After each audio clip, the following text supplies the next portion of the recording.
Ang kaliwat kanang hamon sa ekonomiya at lumalalang isyu ng korupsyon sa bansa ang patunay na hindi stable ang gobyerno ngayon sa ilalim ng administrasyon ni Bongbong Marcos Jr. Ayon yan sa isang political analyst, si Carla Abellana magpapalita.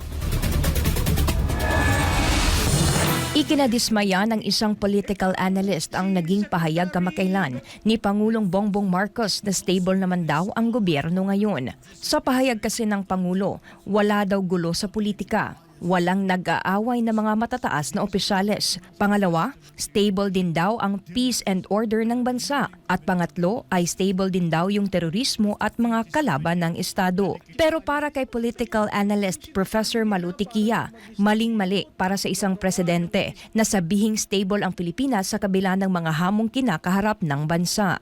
Ano magiging stable ang bansa? Ang ating utang ay 15 trillion. Presidenteng magsasabi na stable ang bansa. Nakakalungkot rin daw na sinabi ng Pangulo na ingay lang para sa kanya ang hinaing at problema ng taong bayan, lalo na ang isyu ngayon sa PhilHealth na ordinaryong Pilipino ang nakikinabang. Kung ingay lang yan, bakit hindi niya pinirmahan ng BICAM report? Diba?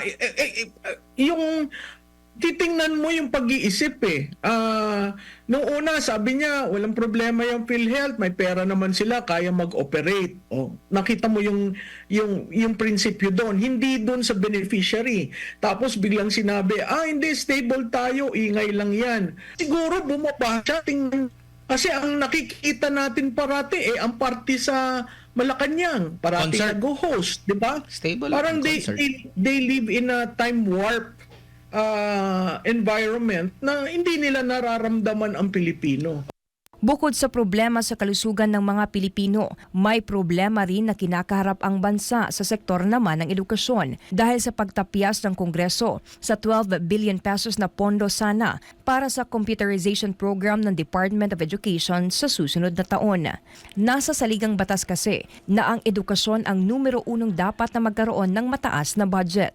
Tingnan ho nyo yung computerization program, ang kulang na lamang ho ay 2 billion dahil naka-queue na sa implementation. So kung aalisin mo yun, saan mapupunta? Paano mo makukomplete yung computerization? So nakakalungkot yun at saka wala silang respeto. Pagkatapos silang kausapin si Senator Angara na mag-DepEd Secretary at tutulungan, anong ginawa? Samantala, kinestyon din ni Tikia kung ano nga ba ang papel ng Tingog Party List at kung bakit nangangaialam sa trabaho ng DILG na siyang may mandato sa pag-assist sa mga LGU. Hindi ko maintindihan, sila ba ay DILG? Do they represent 5th class and 6th class municipalities? Maganda yung sinasabi nila para daw ma-distribute ang paggagawa ng health facilities. Pero ang tanong ko, you're a party list. 'Di ba? You're a party list. You're not even an advocate for health reform. Sa huli, umaasa naman si Tikia na magiging maayos at magiging stable nga ang kalagayan ng ating bansa para sa kapakanan ng mamamayang Pilipino. Sana maayos. Kasi alam mo, 3 taon pa tayo dito sa administrasyon na ito. Kung ganito tayo, laban bawi, at hindi mo paninindigan ang kailangang reform, wala na yan. Yung sinasabing middle income status, wala na yan. Kasi kita mo talaga yung erosion ng budget dahil sa corruption.